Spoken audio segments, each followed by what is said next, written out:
இந்த இடத்தை பத்தி நீங்க தெரிஞ்சுக்க வேண்டிய சில முக்கியமான தகவல்கள் இதோ. உலக சாதனை. நீங்க பார்க்கிற இந்த ஜடாயு சிலைதான் உலகிலேயே மிகப்பெரிய பறவை சிலை. இது கின்னஸ் சாதனையில் இடம் பிடிச்சிருக்கு. தத்ரூபமான வடிவம். ராவணனால் வெட்டப்பட்ட அந்த இடது சிறகு இல்லாதது போலவே இந்தச் சிலையும் ஒரு சிறகு இல்லாமல் வடிவமைக்கப்பட்டிருக்கு. இப்போ இந்த இடத்தோட முழு வரலாற்றையும் இதோட சிறப்புகளையும் நான் உங்களுக்கு சொல்றேன்.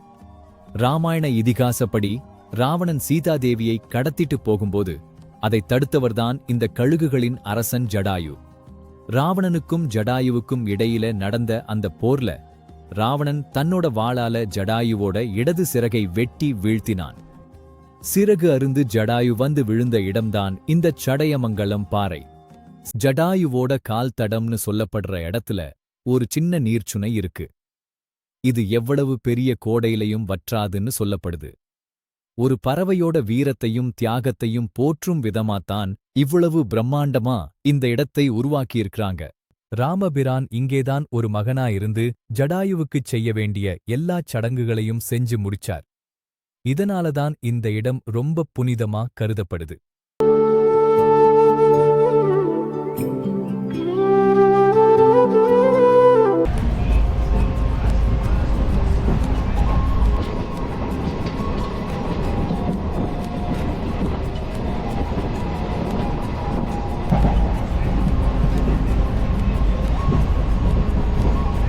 அனைவருக்கும் இனிய காலை வணக்கம்.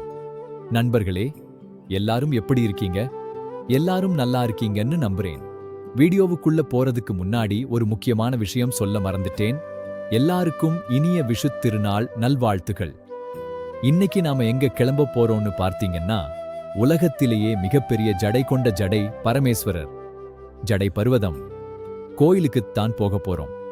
குழித்துறையிலிருந்து இந்த பட்ஜெட் ஃப்ரெண்ட்லி பயணத்தை நாம தொடங்கலாம். இந்த ஒரு நாள் பயணத்துக்கு எவ்வளவு செலவாகும்னு இன்னைக்கு நாம முழுமையா பார்த்திடலாம். வீடியோவை கடைசி வரைக்கும் பாருங்க. அப்போதான் நாம எங்கெங்கே எவ்வளவு செலவு பண்ணிருக்கோம்னு உங்களுக்கு தெளிவா தெரியும். மணி இப்போ காலை 7. இந்த அதிகாலை சூரியனை பார்க்கவே அவ்வளவு அழகா இருக்கு. ட்ரெயினுக்காக காத்துட்டு இருக்கோம். ட்ரெயின் வந்ததும் நாம கிளம்ப வேண்டியதுதான். சரி வாங்க, வீடியோவுக்குள்ள போகலாம். ஒரு முக்கியமான விஷயம், நம்ம போற இந்த ட்ரெயினை பத்தி உங்ககிட்ட சொல்லவே இல்லையே. இது Nagercoil Kollam passenger. Nagercoil to Kollam passenger. தினமும் காலையில 7 மணிக்கு இந்த ட்ரெயின் குழித்துறைக்கு வரும். இந்த ட்ரெயின்ல ஏறி நாம வர்க்கலா வரைக்கும் டிக்கெட் எடுத்திருக்கோம். டிக்கெட் விலை எவ்வளவுன்னு கேட்டீங்கன்னா, குழித்துறையிலிருந்து வெறும் 20 ரூபாய் தான். வர்க்கலாவுல இறங்கிட்டு அங்கிருந்து தான் நாம ஜடாயு பாறைக்கு ஜடாயு எர்த் சென்டர் போக போறோம். வீடியோவை தொடர்ந்து பாருங்க. அப்போதான் முழு விவரமும் உங்களுக்கு தெரியும். ட்ரெயின் வந்ததும் அப்படியே உள்ள ஏற ஆரம்பிச்சிட்டோம். ஏறுன உடனே முதல்ல ஒரு விண்டோ சீட் கிடைக்குமான்னு தான் தேடி பார்த்தேன். ஆனா எல்லா சீட்லயும் ஆளுங்க உட்கார்ந்து இருந்தாங்க. ஒரு வழியா கஷ்டப்பட்டு ஒரு விண்டோ சீட்டை தேடி பிடிச்சு உட்கார்ந்துட்டேன்.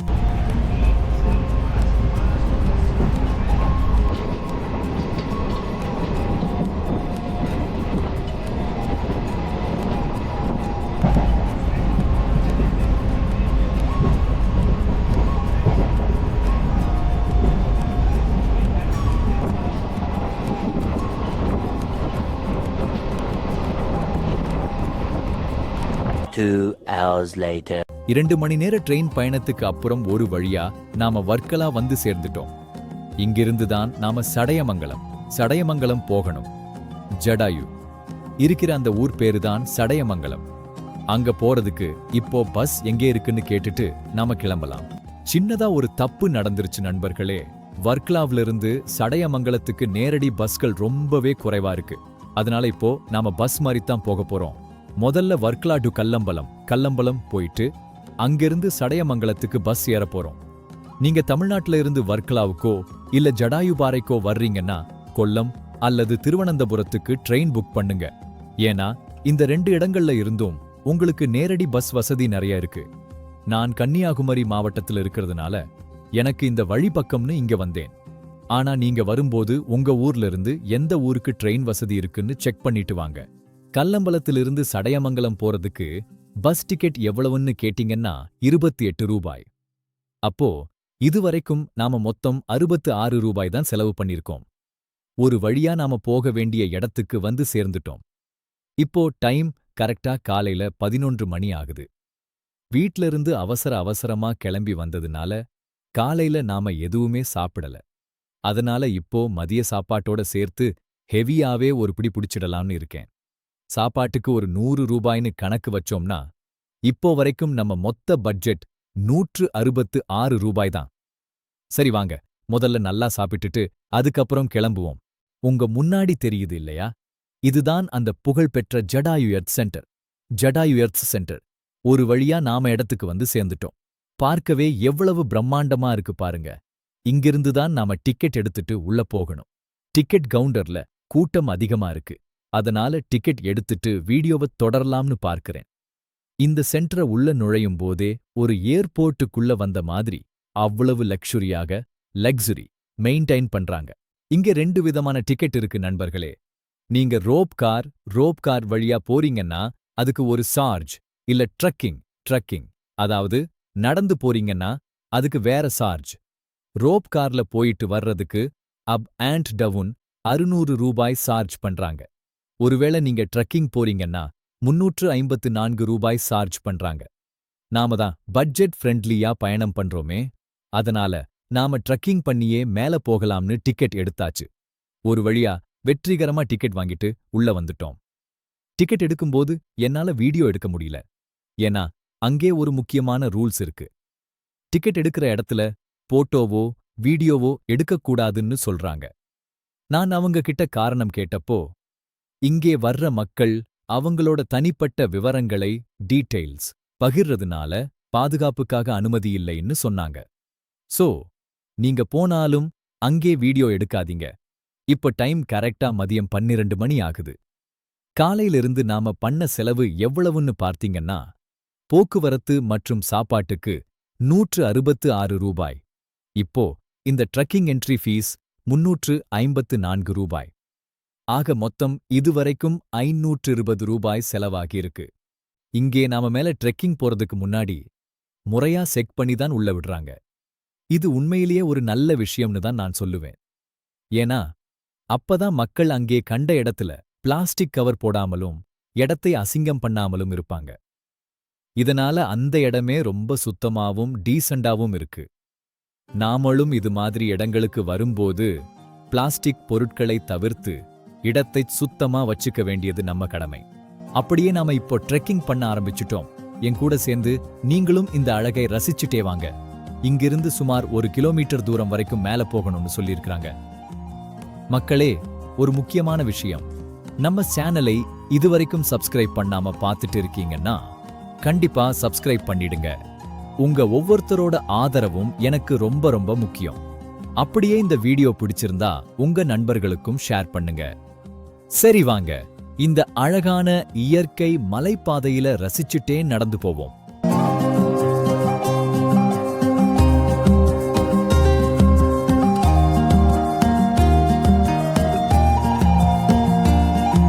இந்த இடத்தை பாருங்களேன். இயற்கையான ஒரு பாறைய எவ்வளவு அழகா செதுக்கி ஒரு குகை பாதை மாதிரி உருவாக்கி வச்சிருக்காங்க.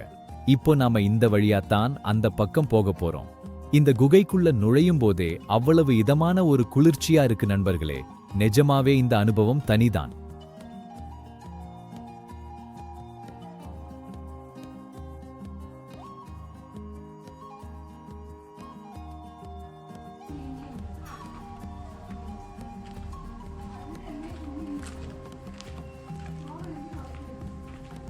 ட்ரெக்கிங் பண்ணும்போது ரொம்பவே நல்லா இருக்கு. ஆனா கொஞ்ச தூரம் வந்ததுமே வெயில் காரணமா நல்லா தாகம் எடுக்க ஆரம்பிச்சிருச்சு. இங்கே ஒவ்வொரு 200 அல்லது 300 மீட்டருக்கும் ஒரு முறை தண்ணி கேன் வச்சிருக்கிறாங்க. அது ரொம்ப வசதியா போச்சு.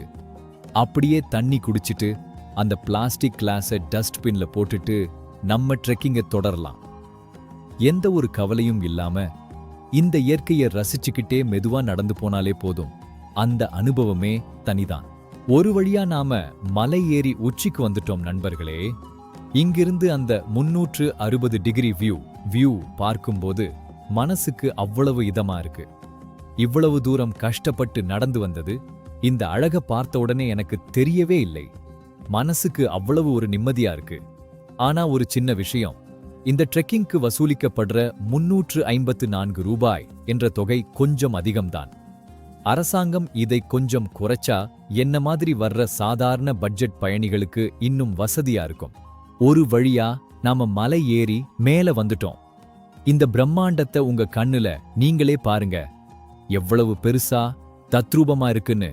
இப்போ இந்த இடத்தோட முழு வரலாற்றையும் இதோட சிறப்புகளையும் நான் உங்களுக்கு சொல்றேன். ராமாயண இதிகாசப்படி ராவணன் சீதாதேவியை கடத்திட்டு போகும்போது அதை தடுத்தவர்தான் இந்த கழுகுகளின் அரசன் ஜடாயு. ராவணனுக்கும் ஜடாயுவுக்கும் இடையில நடந்த அந்த போர்ல ராவணன் தன்னோட வாளால ஜடாயுவோட இடது சிறகை வெட்டி வீழ்த்தினான். சிறகு அருந்து ஜடாயு வந்து விழுந்த இடம்தான் இந்த சடையமங்கலம் பாறை. சீதையை தேடி வந்த ராமர்கிட்ட நடந்த விஷயத்தை சொல்லிட்டு அவரோட மடியிலேயே ஜடாயு உயிர் நீத்தார். இந்த இடத்தை பத்தி நீங்க தெரிஞ்சுக்க வேண்டிய சில முக்கியமான தகவல்கள் இதோ. உலக சாதனை. நீங்க பார்க்கிற இந்த ஜடாயு சிலைதான் உலகிலேயே மிகப்பெரிய பறவை சிலை. 200 அடி நீளம், 150 அடி அகலம், 70 அடி உயரம். இது கின்னஸ் சாதனையில் இடம் பிடிச்சிருக்கு. சிற்பியின் உழைப்பு. பிரபல சிற்பி ராஜீவ் அஞ்சல் அவர்கள் தன்னோட குழுவோட சேர்ந்து சுமார் 10 வருஷம் கஷ்டப்பட்டு இந்த சிலைய வடிச்சிருக்கிறாங்க. தத்ரூபமான வடிவம். ராவணனால் வெட்டப்பட்ட அந்த இடது சிறகு இல்லாதது போலவே இந்தச் சிலையும் ஒரு சிறகு இல்லாமல் வடிவமைக்கப்பட்டிருக்கு. வற்றாத நீர்ச்சுனை.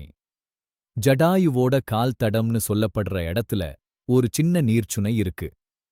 இது எவ்வளவு பெரிய கோடையிலையும் வற்றாதுன்னு சொல்லப்படுது. ஒரு பறவையோட வீரத்தையும் தியாகத்தையும் போற்றும் விதமாத்தான் இவ்வளவு பிரம்மாண்டமா இந்த இடத்தை உருவாக்கியிருக்கிறாங்க. நிஜமாவே இந்த இடத்தை பார்க்கும்போது நமக்கு மெய்சில் இருக்குது. நண்பர்களே, ஜடாயு சிலைக்கு பக்கத்திலேயே இருக்கிற இந்த பழமையான கோதண்டராம சுவாமி கோவில் பத்தி கண்டிப்பா நீங்க தெரிஞ்சுக்கணும்.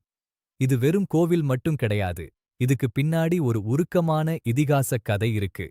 ஆனா ஜடாயுவை தன்னோட தந்தை தசரதருக்குச் சமமா நினைச்சு ராமபிரான் இங்கேதான் ஒரு மகனா இருந்து ஜடாயுவுக்குச் செய்ய வேண்டிய எல்லாச் சடங்குகளையும் செஞ்சு முடிச்சார். இதனாலதான் இந்த இடம் ரொம்ப புனிதமா கருதப்படுது. வற்றாத தீர்த்தம். ஜடாயு உயிருக்கு போராடினப்போ அவருக்கு தாகம் எடுத்தது. அப்போ ராமர் தன்னோட அம்பால பூமியத் துளைச்சு இந்த நீரை வரவழைச்சதா சொல்லப்படுது. அதுதான் நாம முன்னாடி பார்த்த அந்த வற்றாத நீர்ச்சுனை. அமைதியான சூழல். இந்த கோவில் ரொம்ப பழமையானது. ஜடாயுவோட தியாகத்தை நினைவுபடுத்துற மாதிரி இந்த இடத்துல ஒரு நிம்மதியான சூழல் நிலவுது. இந்த இடத்துல எனக்கு கிடைச்ச இன்னொரு பெரிய சந்தோஷம் என்னன்னா, இங்கே நிறைய மாநில நண்பர்களை நான் சந்திச்சேன். ஹிந்தி, மராத்தி, மலையாளி, தெலுங்கு, கன்னடான்னு பல மொழிகள் பேசுற மக்களும் இங்கே வந்திருந்தாங்க. உங்களுக்கு தெரியும், எனக்கு பல மொழிகள் பேசத் தெரியும்னு. அதனால அவங்க கூட என்னால ஈஸியா பேச முடிஞ்சது. குறிப்பா சில மராத்தி நண்பர்கள் என் கூட ரொம்ப ஜாலியா பேசினாங்க. எங்களையும் உங்க வீடியோவுல சேர்த்துக்கோங்க, நாங்களும் உங்க வீட்டு ஆளுங்க தான், உங்க வீடியோவை நாங்க பார்க்கிறோம்னு ரொம்ப அன்பா சொன்னாங்க. கண்டிப்பா நண்பர்களே, வீடியோவோட கடைசியில உங்களை நான் சேர்த்துக்கிறேன்.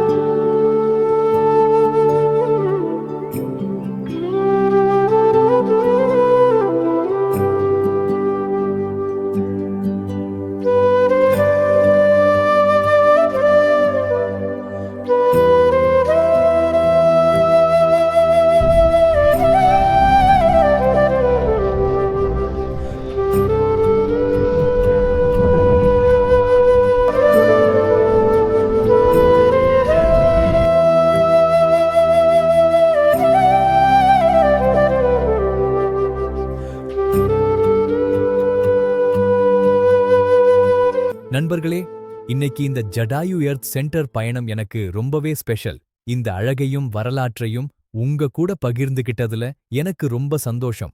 இப்போ இந்த திரையில தெரியுது இல்லையா, இதுதான் நம்ம இன்னைக்கு பார்த்த முழு பட்ஜெட் விவரம். காலையில ஆரம்பிச்சு இப்போ ஊருக்கு திரும்புற வரைக்கும் வெறும் 650 ரூபாய் பட்ஜெட்ல ஒரு அருமையான ஒரு நாள் பயணத்தை நாம முடிச்சுட்டோம். இன்னொரு முக்கியமான விஷயம், நம்ம எம்.ஜே. டிராவலர் சேனல் இப்போ 1000 சப்ஸ்கிரைபர்ஸ், 1K ஃபேமிலி என்ற ஒரு முக்கியமான மைல்கல்ல அடைஞ்சிருக்கு. இது எல்லாமே உங்களோட அன்பும் ஆதரவும் தான். மனமார்ந்த நன்றிகள். இன்னும் நம்ம சேனலை சப்ஸ்கிரைப் பண்ணாம பார்த்துட்டு இருக்கீங்கன்னா கண்டிப்பா இப்போவே சப்ஸ்கிரைப் பண்ணி அந்த பெல் ஐகானை தட்டிடுங்க. உங்களுடைய ஒவ்வொரு சப்ஸ்கிரைப்பும் நீங்க கொடுக்கிற அந்த ஒரு லைக்கும் தான் அடுத்தடுத்து இதே மாதிரி பட்ஜெட் பயணங்களைச் செய்ய எனக்கு ஒரு பெரிய மோட்டிவேஷனா இருக்கும். இந்த வீடியோ பிடிச்சிருந்தா உங்க நண்பர்களுக்கும் ஷேர் பண்ணுங்க. அடுத்த ஒரு விறுவிறுப்பான பயணத்துல உங்களை சந்திக்கிறேன். Life is a journey, keep travelling. நன்றி, வணக்கம்.